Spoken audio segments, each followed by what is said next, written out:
Someone please help this poor man. His house is just too small to hold all the money he's making. There's already 80 pounds of gold stuffed in his closet. He's got 8 suitcases at home, all packed with cash. His only option is to keep burying money in the yard and hiding it in the horse stable. His wife just wants to find a pair of shoes, but every shoebox she opens is stuffed with cash. The guy walks into his warehouse carrying 2 bags of money, and the second he opens the door, an avalanche of cash nearly buries him alive. He tries to bury more money in the yard, but after digging for a while, he just digs up the stash he buried last time. So frustrating.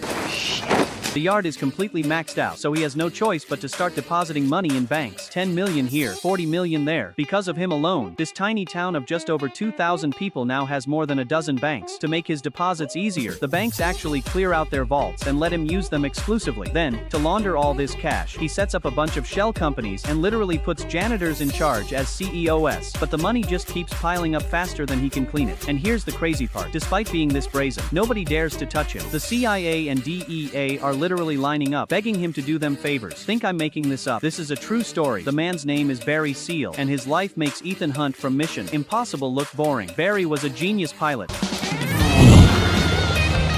The youngest captain in TWA history. Great salary, amazing benefits, married a gorgeous wife, had beautiful kids. By all accounts, he was living the dream. But geniuses are wired differently. He was completely numb to this predictable by-the-book lifestyle. It just wasn't thrilling enough. The most rebellious thing Barry ever did was use his position to smuggle some cigars here and there. But that little side hustle caught someone's attention. A CIA agent came knocking. He wasn't there to arrest Barry. He was there to leverage it, to recruit Barry to work for him. Barry wasn't just an exceptional pilot. He had nerves of steel. Exactly what the CIA needed. This was the height of the Cold War, and America needed someone to conduct frequent spy flights over sensitive regions. Barry's job was simple. Fly this plane low over Central America and photograph rebel bases. Barry was a born adrenaline junkie, and he was all in. He officially became a covert CIA pilot, weaving through rainforests, snapping photos of armed compounds at designated locations every day. The mission was incredibly dangerous. Rebels on the ground would open fire on his plane, but with his extraordinary skills, Barry managed to dodge death every single time. After each mission, he'd fly back to the States. To keep his wife from getting suspicious, he'd throw on his old captain's uniform and pretend he was just coming home from a normal shift. Dodging bullets every day reignited his passion for life.